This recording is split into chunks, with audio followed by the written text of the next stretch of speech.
Bonjour à tous, bonjour Jessica. Bonjour.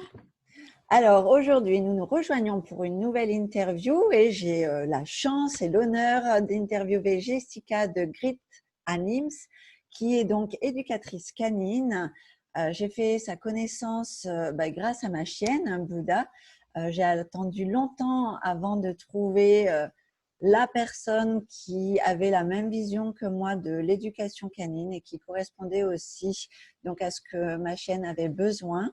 Donc, Jessica, je te laisse te présenter, nous expliquer un petit peu ton parcours et puis comment tu travailles. Bonjour, merci déjà de m'avoir invitée et puis bonjour à tout le monde. Donc effectivement, moi je travaille sous l'enseigne Great Anims. Ça fait maintenant bientôt 8 ans que je suis à mon compte. Et avant, je travaillais, enfin, j'étais bénévole en club canin. Je faisais ça vraiment juste pour le plaisir, on va dire. Parce qu'il y a quelques années en arrière, malheureusement, le métier d'éducateur canin, il n'existait pas. Et puis, voilà, dans ma famille, c'était, mais c'est pas un métier, travailler avec les chiens. Donc, depuis toute petite, je voulais être avec les chiens, travailler avec les chiens, je voulais vivre avec eux, manger avec eux, dormir avec eux. Mais voilà, c'était pas un métier. Et puis, du coup, il y a quelques années, en fait, j'ai intégré la police nationale dans le but d'être à la brigade cynophile pour justement travailler avec les chiens. Et puis, bon, j'ai découvert le métier pendant plusieurs années, qui est vraiment un métier extraordinaire, mais qui était malgré tout pas le métier de ma vie. C'était voilà, encore pas assez proche de ce que je voulais. Et puis surtout, j'ai vu qu'intégrer la brigade cynophile, ça allait être long. Et moi, je voulais, voilà, il y a eu un moment donné où j'ai dit non, moi, je veux être avec les chiens et maintenant, il n'y a plus que ça qui compte. Donc, du coup, je me suis remise un petit peu dans le circuit. J'ai regardé un petit peu ce qui se faisait parce que, à l'époque, j'étais au club cynophile de la police nationale. Et puis, mes collègues me disent, là, tu sais, il y a le métier d'éducateur canin qui est en train de, voilà, de bien démarrer, tout ça. Donc, je me suis renseignée, j'ai vu un petit peu quel type de formation fallait faire sur France pour pouvoir exercer. Et puis, finalement, j'ai quitté la police pour revenir à mon seul et unique amour, le chien. Et puis voilà. Et puis, ça m'a pris un peu plus de temps que ce que je voulais parce que, voilà, des fois dans la vie, on fait pas toujours ce qu'on veut. Mais en tout cas, j'ai trouvé on va dire, un métier alimentaire comme beaucoup de gens. Mais parallèlement, j'ai repris mes études. Et puis, au bout de quelques années, j'ai réussi à en faire mon métier et j'en suis vraiment très fière parce que, voilà, aujourd'hui, je peux dire, j'ai peut-être tout quitté pour ça, mais aujourd'hui, je fais ce que j'aime à chaque seconde de ma vie, en fait, donc c'est vraiment chouette. Voilà. Voilà, c'est nous montrer aussi que tout est possible et quand on a des rêves d'enfant et vraiment des aspirations profondes, même quand on a son entourage, des proches, même des personnes qui nous aiment, qui nous disent non, c'est pas possible. Et il y a des moments, je suppose que dans ta vie, tu as dû aussi penser, non, pour finir, c'est pas possible. Et puis aujourd'hui, voilà, tu vis de cette activité. Et puis, t'ayant connu, voilà, en plus, en tant qu'éducatrice, tu es vraiment à ta place et grand merci d'avoir persévéré parce que ma chienne et moi, on en est vraiment très, très contente et je suis sûre qu'il y a beaucoup de personnes qui en sont aussi très contentes. C'est une Ça me vision fait plaisir. de, oui, c'est vraiment une vision de l'éducation canine euh, pure, Mhm. bienveillante parce que c'est un sujet qu'on a déjà abordé. Euh, il y a des personnes qui se disent dans l'éducation positive et on voit toujours quand même dans leur éducation de la, alors j'allais dire de la dominance sur l'animal et de la restriction ou vraiment, enfin, il y a toujours ce petit geste qui dérange. Mhm. Et toi, tu m'as montré, pourtant ma chienne, en plus quand je suis venue te voir, c'était suite à un épisode où elle s'était fait attaquer par d'autres chiens et donc elle était vraiment devenue agressive et moi, morte de trouille. Hein. J'étais vraiment, j'avais perdu confiance en moi. Pourtant, j'avais aussi découvert beaucoup de choses sur l'éducation canine. J'avais perdu tous mes moyens, ma chienne aussi. Et tu nous as vraiment permis, avec de la bienveillance, de l'amour, de l'écoute, le regard aussi, hein, beaucoup regarder son animal. Et tu nous as appris à encore améliorer notre relation. Et c'est ce que j'aimerais que tu expliques justement aux auditeurs qui vont regarder cette interview. C'est comment est-ce possible? Parce qu'il y a des personnes qui me disaient non, c'est pas possible, il faut quand même toujours avoir un petit peu la dominance. Non, dis-leur que c'est possible, vraiment dans l'amour et la bienveillance, d'avoir une éducation au top. Tout à fait. Alors, c'est vrai que ce mythe de la dominance, il perdure encore. Alors, heureusement, gentiment, on commence à l'éliminer. Malheureusement, c'est une, comment dire, on va dire que c'est une légende qui est venue il y a plusieurs années. À la base, c'est venu du fait qu'on étudiait les meutes de loups en captivité. Et c'est vrai que les meutes de loups en captivité, tout est régi par l'homme, au final, avec un H majuscule, hein. Et le problème, c'est que ça a créé des incohérences en termes d'interprétation du langage de l'animal par rapport à l'être humain et puis même par rapport à son groupe en lui-même.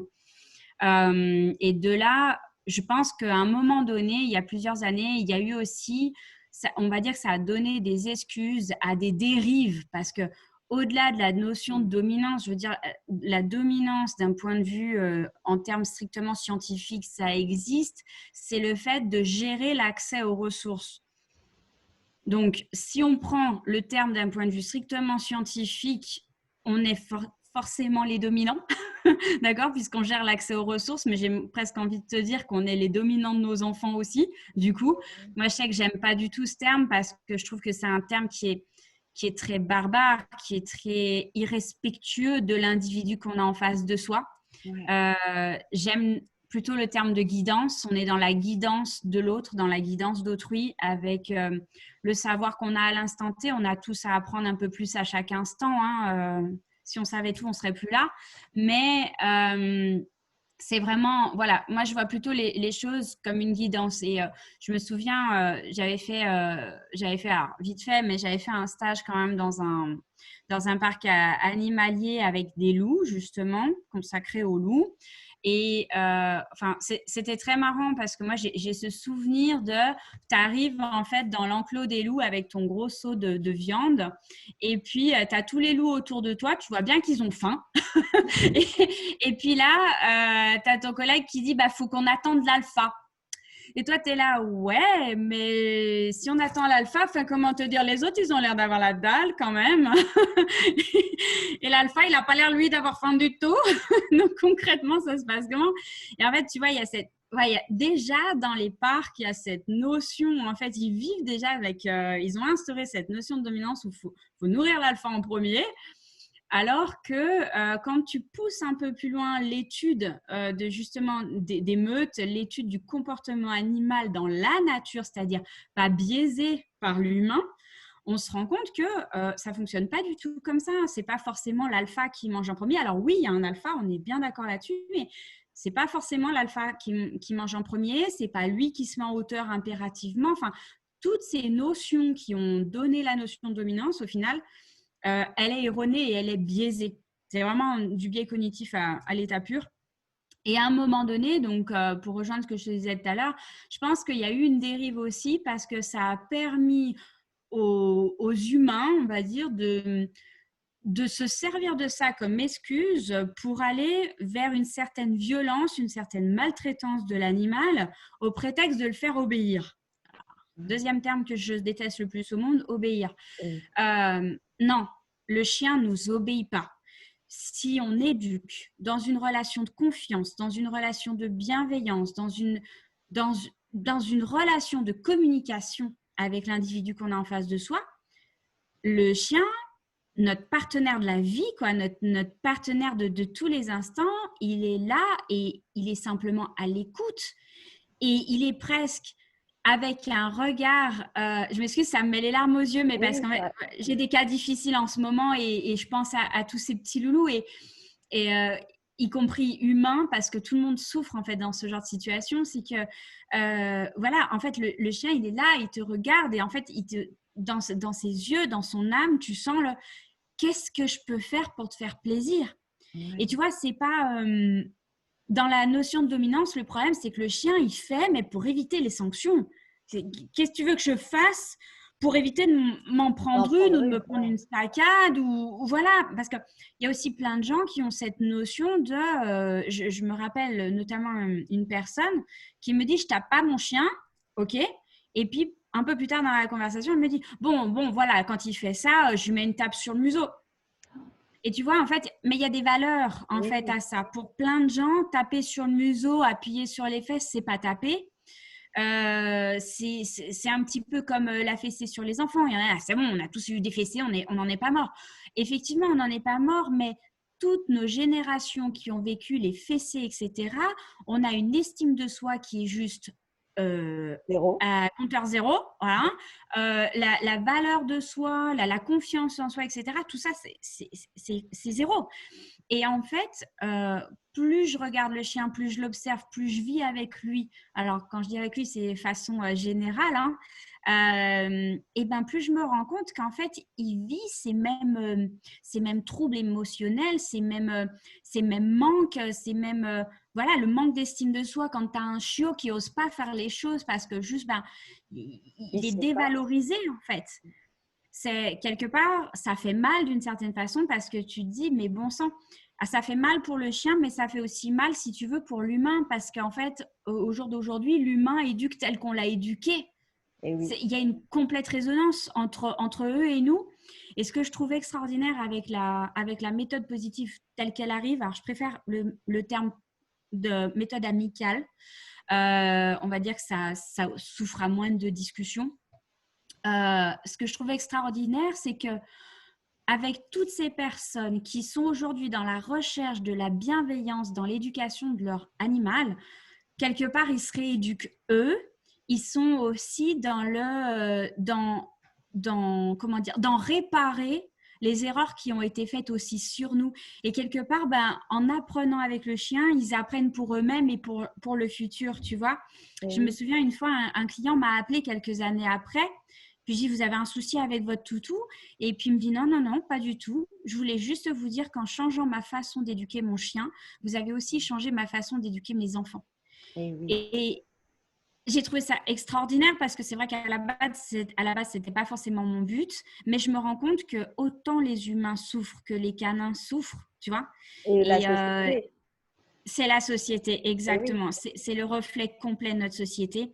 Et, euh, et voilà. Et aujourd'hui, en fait, je travaille encore chaque jour. J'essaye de toujours améliorer ma façon de travailler avec le chien, mais aussi avec l'humain, parce qu'il y a une complète résonance, il y a une symbiose entre les deux. Et tu ne peux pas réparer le chien si tu ne répares pas l'humain. Dans tout problème canin, au fond, il y a un problème humain, tu vois. Et c'est extraordinaire à découvrir, à observer chaque jour et aussi à rectifier, à remettre un petit peu d'harmonie au milieu de ces relations qui sont biaisées au final, mais j'ai presque envie de te dire comme dans beaucoup de couples maintenant. Pourquoi il y a autant de divorces? C'est parce qu'on ne sait plus communiquer, on ne sait plus se lire mutuellement. On ne Et sait plus aimer. oui, exactement, exactement. Et c'est vrai que bah, cette éducation amicale avec les chiens, pour moi, c'est quelque chose. Enfin, quand j'ai découvert ça, j'ai dit mais waouh, waouh. Mais on ne peut que approfondir le sujet, tu vois, parce que moi, je viens des anciennes méthodes, donc je veux dire tout ce qui est de l'ancien, je connais, je l'ai fait, je l'ai vécu, voilà, je me suis pardonnée. Ça n'a pas été facile, mais il a fallu passer par une étape de se pardonner la méconnaissance et l'ignorance. Mm. Et aujourd'hui, je crois que quelque part, chaque jour quand je travaille, je me dis, bah, c'est pour toutes les fois où j'ai pas su, tu vois.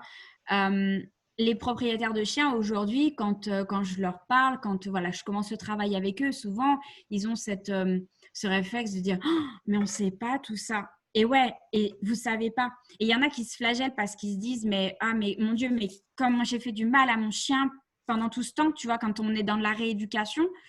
Euh, et là, souvent, voilà, je leur ai dit, attention, vous ne saviez pas, vous n'aviez pas les outils, vous ne pouviez pas faire juste. Il y a toute une éducation culturelle aussi derrière tout ça, tu vois. Et oui. C'est Et aussi être tendre avec soi-même parce que, bah, voilà, comme tu le disais, on éduque nos chiens comme on a été éduqués. ce qui montre bien aussi les mots, comme on disait, de cette société. Et on évolue.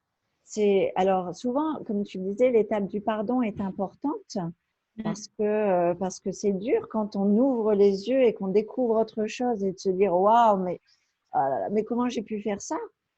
Et donc, c'est une étape, le pardon, et qui est essentielle. Donc, merci d'en parler parce qu'il y a aussi des pratiques hein, pour accueillir le pardon. Moi, je l'ai connu avec l'EFT et pareil, c'est l'EFT qui m'a permis aussi de travailler avec les animaux.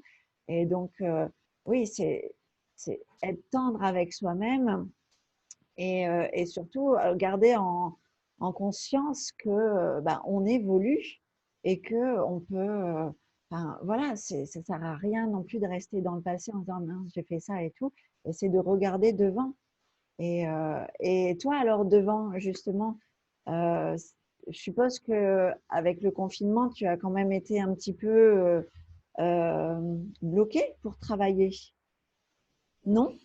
T'as pu. Alors, oui et non, parce que comme j'ai la chance d'être diplômée des deux côtés de la frontière, c'est-à-dire côté français et côté suisse, au final, les confinements étaient en décalage à chaque fois. Quand je pouvais pas bosser sur France, je pouvais bosser sur Suisse, et quand je peux pas bosser sur Suisse, je peux bosser sur France. Et moi, je travaille énormément en extérieur aussi parce que le travail à la maison, c'est bien joli, tout ça, les entraînements, ça va pour le début des apprentissages. Mais après, il faut aller dehors, il faut se confronter aux autres chiens, aux autres humains, aux situations. Et c'est vrai que malgré la crise sanitaire, je veux dire, entre les distances, se laver les mains, porter un masque, c'est tout à fait faisable et jouable. Donc, si tu veux, il n'y a eu que vraiment au premier confinement où je pouvais faire que du visio. Je ne pouvais pas aller travailler là vraiment sur place. Mais après, sinon, ça m'a pas voilà, j'ai la chance de pas faire partie des personnes qui ont été vraiment beaucoup impactées, et puis ça m'a laissé du temps pour une fois parce que j'en ai très peu, mais ça m'a laissé du temps pour voir maturer des projets que j'avais dans la tête, que je veux vraiment aboutir. Donc, au final, si tu veux, j'ai pas travaillé dans la matière, mais j'ai travaillé sur le fond. Donc voilà, et avec les visioconférences, aujourd'hui on a des moyens quand même de faire pas mal de choses. Il y a des personnes aussi grâce à mes réseaux sociaux qui m'ont contacté, qui sont à l'autre bout de la France, mais qui m'ont contacté parce qu'elles avaient besoin d'aide pour leur chien. Donc j'ai pu profiter de cette période-là pour le faire. Donc non, au final, c'est vrai que j'ai eu la chance de pas être trop impactée par ça. D'accord. Mais alors, tu travailles beaucoup en extérieur, comme tu dis, tu travailles en cours individuel, en cours collectif également, Mm. et tu as une chaîne YouTube. Oui, tout à Et fait, oui. J'ai mis du temps à faire. mais c'est génial parce que, alors pour ceux qui étaient en confinement, moi j'ai été, moi j'ai fait partie de ces personnes qui n'ont pas pu travailler et donc je me suis, au début ça a été un peu dur et après je me suis dit mais waouh c'est un super moment justement pour passer du temps avec mes chiens parce que c'est pareil j'avais pas le temps avant et cette chaîne YouTube permet vraiment d'entretenir la relation entre les cours ou pour les personnes qui sont loin de toi et qui peuvent pas venir te voir, elles peuvent déjà découvrir comment tu travailles avec cette chaîne. Donc, puis il y a plein de vidéos, elles sont assez courtes, donc c'est facile à regarder, à re-regarder et à mettre en pratique à la maison ou en extérieur. Donc ça, c'est vraiment super. Et tu as un autre projet, il me semble, non? Oui, alors en fait, du coup, j'en ai deux. Donc, on va dire que le plus actuel, c'est-à-dire celui qui sera abouti le plus vite, je pense, ça sera ma prochaine formation en ligne. C'est pareil, c'est un peu comme ma chaîne YouTube. J'ai eu du mal à m'y mettre parce que simplement, j'ai du mal à m'exposer. Mais voilà, cette formation en ligne, c'est justement grâce au confinement, en fait, que je me suis décidée à le faire parce que je me suis dit, mais en fait, là, ça serait une super occasion pour les gens d'être sur leur PC de façon utile et d'avoir des petits cours et de vraiment pouvoir monter une éducation parce qu'en fait, avec ce confinement, Il y a énormément de chiens qui ont souffert parce que il y a beaucoup de personnes qui ont pris des chiots juste avant le confinement et qui après se sont retrouvés confinés, qui n'ont pas osé sortir. Alors soit parce qu'on leur avait dit, surtout tant qu'ils n'ont pas les 3 vaccins, faut pas les sortir, etc. Donc on a beaucoup de chiens qui souffrent de privation sociale et sensorielle. Et puis je me suis dit, mais enfin, ouais, en fait, il faut absolument aider les gens. Il faut leur donner des outils où ils vont pouvoir pratiquer chez eux, ils vont pouvoir savoir comment faire, comment gérer, etc. Donc, à la différence de ce qui se fait sur beaucoup de formations en ligne, en fait, je ne vais pas du tout travailler les bases. Je ne vais pas apprendre à s'y coucher, tout ça, parce que je pense qu'il y a assez de tutos sur Internet pour le faire.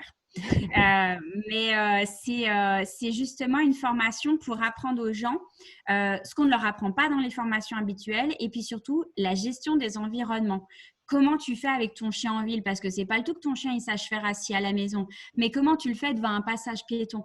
Combien de gens je vois arriver au passage piéton, le chien il est complètement sur tout ce qui se passe autour de lui et puis assis, assis, assis. Alors qu'en fait, il y a des petites techniques, voilà, et on appuie sur les fesses au passage, puis on donne un petit coup de laisse aussi, parce qu'on ne sait jamais si le chien, ça ne lui suffit pas. Et il y a des petites techniques, vraiment toutes bêtes, pour capter l'attention de ton chien et pour avoir une éducation en ville complètement fluide.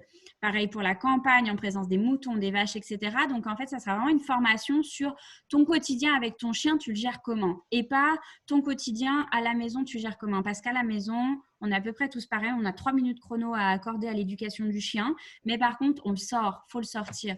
Donc, c'est plus du réel. Tu vois ce que je veux dire? C'est vraiment du concret. Voilà, tu es avec ton chien, tu es dans cette situation, tu fais comment? Pour vraiment leur donner le plus d'outils possible de base, sans forcément absolument faire appel à un éducateur canin, mais en même temps en les orientant en fonction des modules, en leur disant, voilà, si vous avez cette problématique, là, vous appelez un professionnel en méthode positive et amicale, évidemment.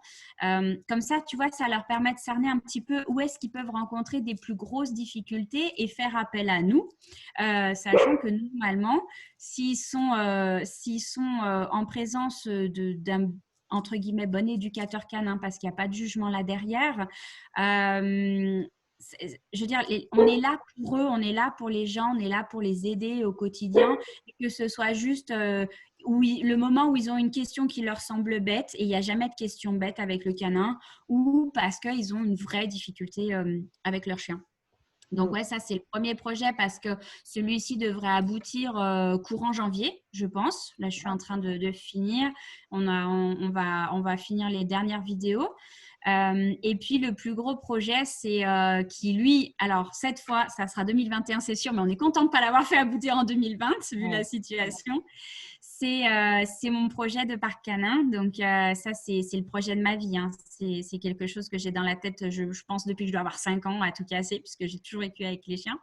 Et l'idée, c'est de créer un immense complexe animalier, mais complètement dédié aux chiens. C'est-à-dire une structure avec plusieurs hectares, avec des bâtiments où les chiens vont pouvoir… En fait, il y a tout pour eux sur place, tu vois, un grand parc de loisirs, la pension, les soins, le toilettage, l'ostéo, enfin vraiment tout, l'alimentation, et où on va en fait sur chaque pôle du parc proposer le meilleur de ce qu'on peut proposer à un chien. C'est-à-dire l'alimentation, ça sera la meilleure alimentation. L'ostéo, ça sera les meilleurs soins ostéo, etc., etc.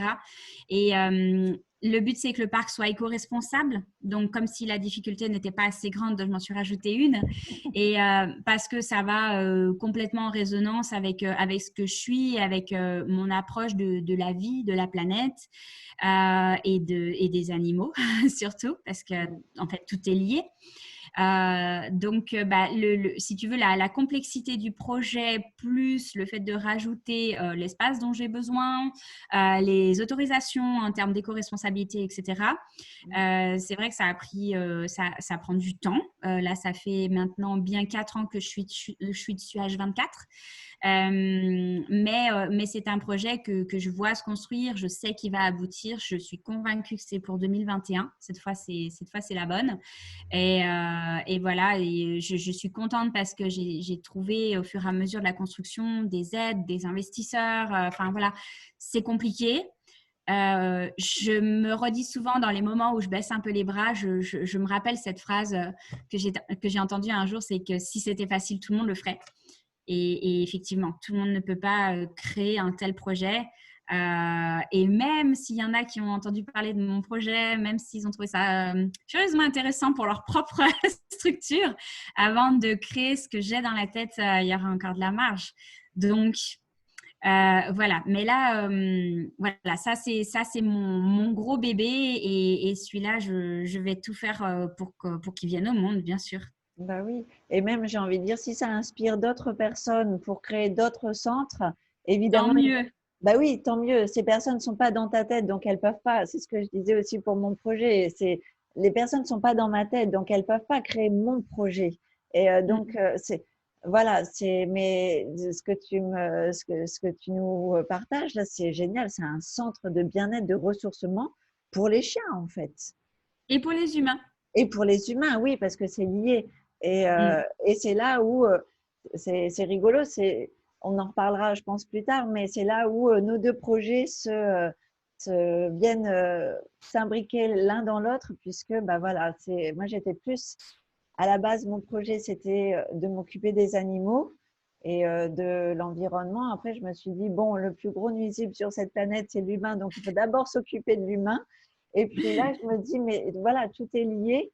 Et donc, oui, c'est même avec les enfants, les enfants, bah, tous les enfants, mais les enfants qui ont des handicaps, moi j'ai vu des relations merveilleuses se construire entre des enfants autistes et des lapins, ou évidemment les chiens, mais l'animal, euh, c'est une boule d'amour. Donc, ils savent communiquer avec les enfants et ça peut également les aider à trouver Bien sûr. leur chemin de vie, autre qu'avec des croyances familiales ou sociétales, c'est possible, non, c'est pas possible, tu feras ça mon fils ou tu feras ça ma fille, mais vraiment avec un message du cœur et que l'enfant, l'humain, s'épanouisse et qu'il retrouve sa place, comme j'aime dire.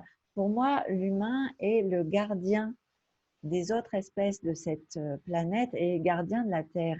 Et bon, on l'a un petit peu oublié à un moment. C'est ce que j'allais dire. C'est juste que ça a été oublié, mais ça va revenir. Ce qui se passe actuellement, c'est justement fait pour raviver les mémoires. Ouais. Tout a un sens. Et Et les gens sont en train de gentiment se réveiller, ça vient. voilà, de prendre conscience qu'il y a d'autres possibles et que bah, notre éducation, enfin celle que l'on a reçue, n'est pas la seule, l'unique, Mhm. la vraie, et qu'il y a d'autres possibles. Donc, c'est vraiment un beau projet. Alors, au niveau des investisseurs, est-ce que tu as trouvé tous les investissements nécessaires pour ton projet? Est-ce que tu as encore besoin de soutien? Est-ce que les auditeurs peuvent te soutenir, faire des dons? Enfin, explique-nous de quoi tu as besoin là aujourd'hui.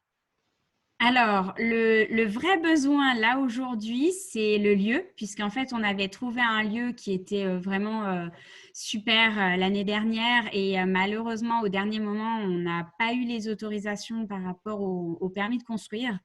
Et alors, comme rien n'arrive jamais par hasard, moi, j'avais dit à l'univers, si c'est pas là, tu me mets un mur.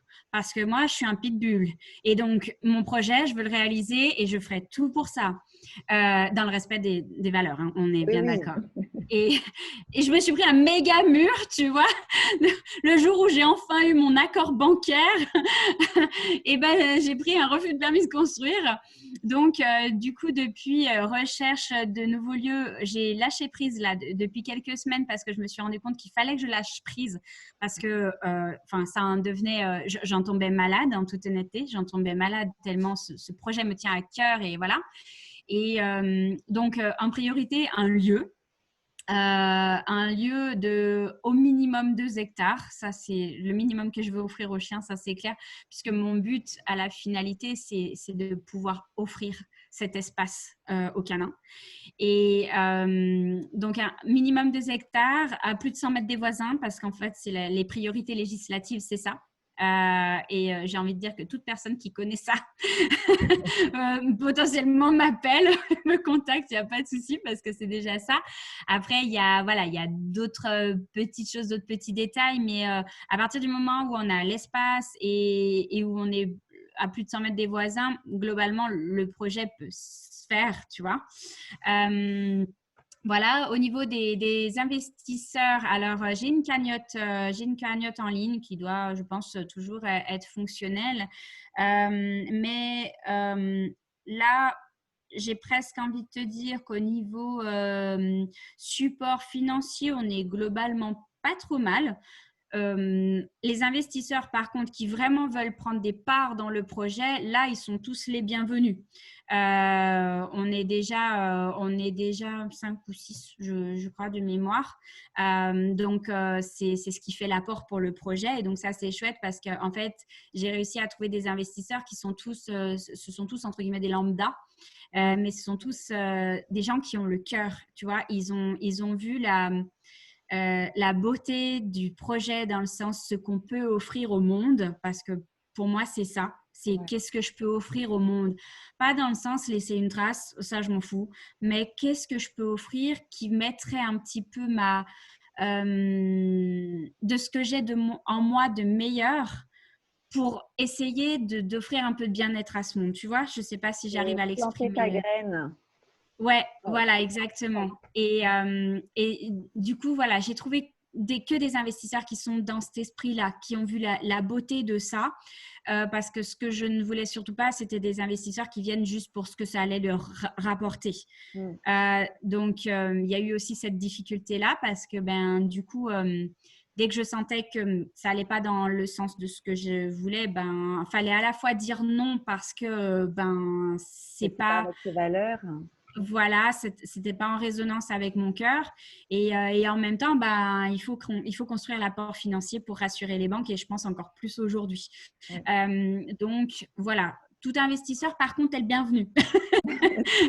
Voilà. Après, sur le reste, dans la matière, on aura, ça sera plus, j'ai envie de te dire, ce que j'attends des gens maintenant, c'est plus la main dans le sens, voilà, ceux qui ont des dons, ceux qui ont du temps pour nous aider à construire, parce que comme c'est un parc éco-responsable, tu vois, par exemple, les tables pour le salon de thé, je veux qu'on le construise en palette. Je veux pas aller acheter des tables et des chaises. Je veux que ce soit quelqu'un qui ait mis son cœur. Alors, si ça faut que ce soit moi, ça sera moi. Mais j'aurais pas le temps de tout faire. Donc, toute aide est la bienvenue, qu'elle soit financière ou manuelle, toute aide est la bienvenue. Mais voilà, actuellement, la priorité, c'est retrouver un lieu extraordinaire qui sera, qui est là pour Univerchien en fait, puisque donc le projet s'appelle Univerchien, qui est là pour ça. Et je suis sûre qu'il existe, je sais qu'il est là. Et C'est oui, juste que je ne l'ai il pas va encore trouvé. arriver. Il Oui. va arriver, c'est ça. Il Alors va déjà, arriver dans la matière. il est en Haute-Savoie, c'est ça? Il est en Haute-Savoie obligatoirement. Idéalement, il est à pas trop plus de 30 minutes de la frontière, puisque ben, l'objectif, c'est que autant les Français que les Suisses puissent venir. Mm. Euh, et voilà, après, comme on dit dans le jargon, j'étudie toute proposition parce qu'il ne faut jamais fermer la porte. On ne sait pas, des fois, on peut avoir des belles surprises. Et voilà, donc ce qu'il y a de bien, c'est que j'ai déjà des accords, tu vois, par exemple avec la SAFER, qui est un organisme qui, voilà, on ne peut pas passer sans la SAFER. Ils soutiennent à fond mon projet, donc voilà, je sais que si je trouve quelque chose avec de la terre, ça ne sera pas un souci au niveau de la SAFER. Donc j'ai déjà voilà, pas mal collaboré. Je collabore avec la DDPP aussi voilà, qui m'aide à concrétiser mon projet. Donc ça, c'est vraiment chouette. Et puis, ben voilà, il manque pas grand-chose, hein, c'est un poil. C'est Mais c'est on est juste, un poil de... c'est juste le bon moment. Alors, la bonne nouvelle, c'est qu'aujourd'hui, en plus, c'est le jour de la pleine lune. Oui, C'est là où, et quand je dis ça, il y a le soleil qui sort des nuages autour de moi et c'est merveilleux. Euh, c'est un moment, voilà, pour instaurer les choses. C'était en effet important de lâcher prise puisque ces derniers temps, avec tout ce qui s'est passé au niveau planétaire, astrologique, hein, je ne parle pas de la crise sanitaire, mais Uranus et Saturne qui se mettent en place. Enfin, il fallait, de toute façon, on a été obligé de lâcher prise parce que Oui. c'était demandé. Donc, Mhm. et puis, le printemps va nous permettre justement de voir cette petite graine que tu as plantée germer. Hein. C'est une Mhm. expression qu'on m'avait donnée, c'est quand tu plantes une graine, au bout d'un moment, il faut arrêter de toujours trifouiller la terre pour voir si elle pousse. Il faut juste attendre. Et C'est ça. tu es content le jour où tu vois éclore juste la petite tige qui sort de terre et tu dis, oh, ça y est, voilà, c'est le maintenant. Et en effet, je pense que ton projet prendra forme au printemps avec l'énergie qui remonte hein, de la terre. Mhm. Donc, en tout cas, c'est un merveilleux projet. Moi, je vais y participer, ça c'est sûr, parce que vraiment, voilà, en m'écoutant, ces confinements m'ont permis de m'écouter et de me dire, mais voilà, moi, c'est des animaux aussi. J'ai toujours eu comme toi des chiens. Je dormais avec un canard, un petit caneton quand j'étais petite. Enfin, voilà, les animaux ont toujours été présents dans ma vie. Et aujourd'hui, c'est essentiel aussi pour moi voilà, de m'écouter. Et donc, je serais ravie de participer à ton projet.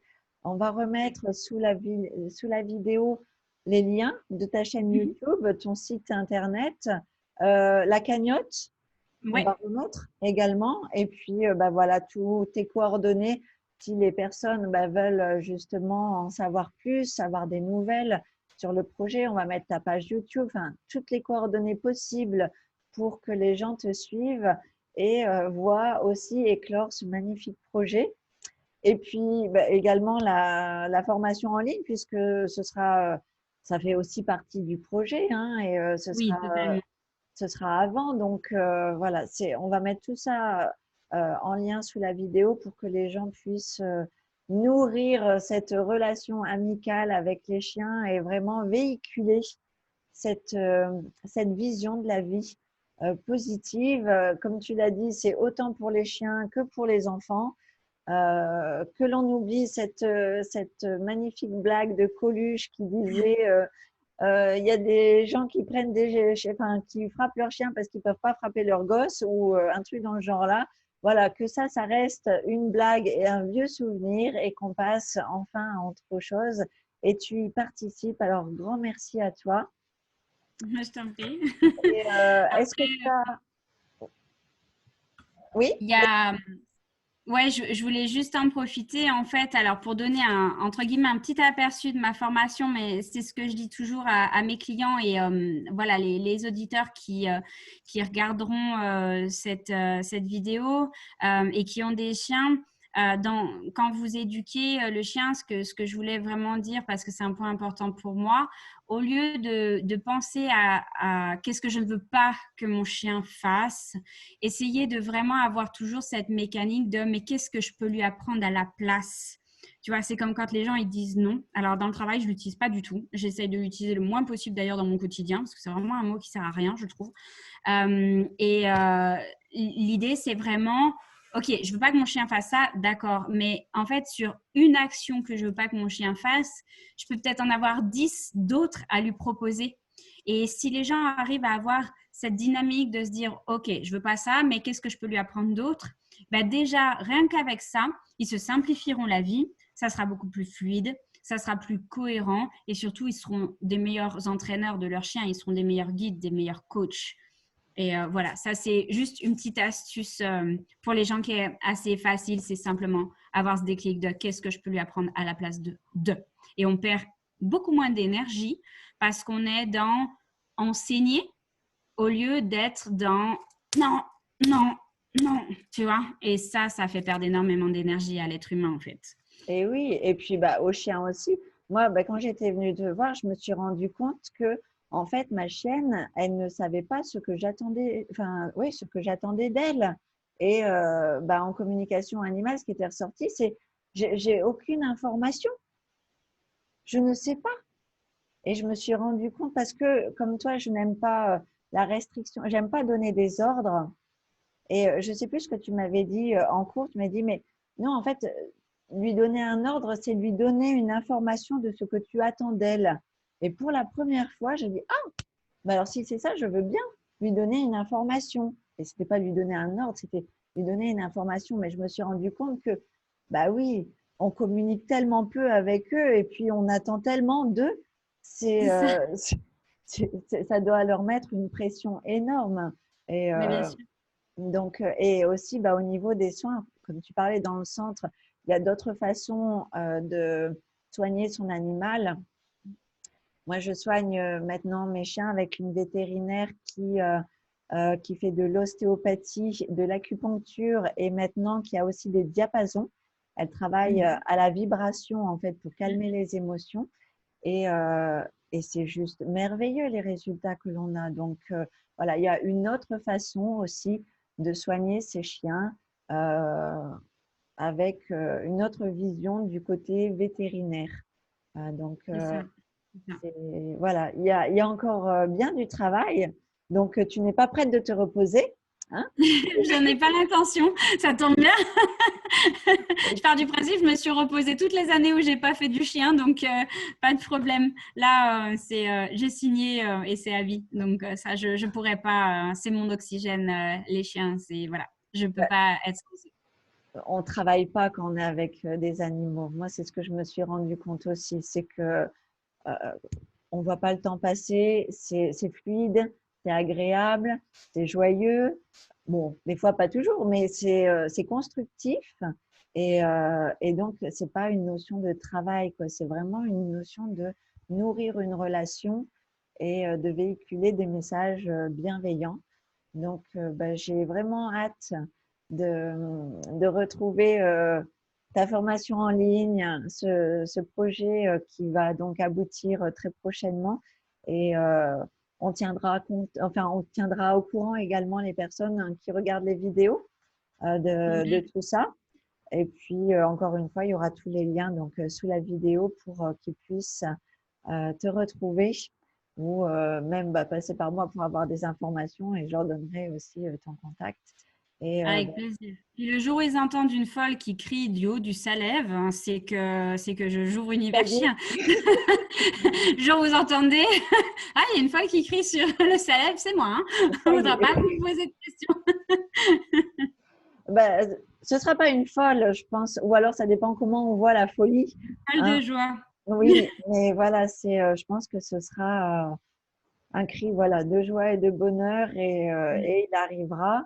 Et pourquoi pas le centre sur le Salève d'ailleurs, hein, on verra bien. C'est, Why not? mm, donc, Juste à côté du temple bouddhiste, ça me va très bien. ouais. Je ne sais pas au niveau des autorisations, ouais, bah, il faut aller voir le centre bouddhiste. Le salève, c'est toute la zone naturelle, donc on ne pourra Mm, pas y faire bien grand-chose. À part se balader, on ne pourra pas faire bien grand-chose. oui, construire, ça va être difficile. Bon, en tout Ouais, cas, on tiendra tout le monde au courant. Merci avec grand plaisir. Jessica pour cette interview. Merci à toi. Est-ce que tu as des choses à rajouter? C'est tout bon? Bah C'est, écoute, non, je crois que je t'ai on a dit tout ce que donné. je t'avais expliqué. D'accord. Eh bien, écoute, un grand merci. À très bientôt. À À tous tout bien. les auditeurs, si vous avez des questions, n'hésitez pas donc à revenir vers Jessica. OK? Au revoir. Allez, bye bye. Au revoir.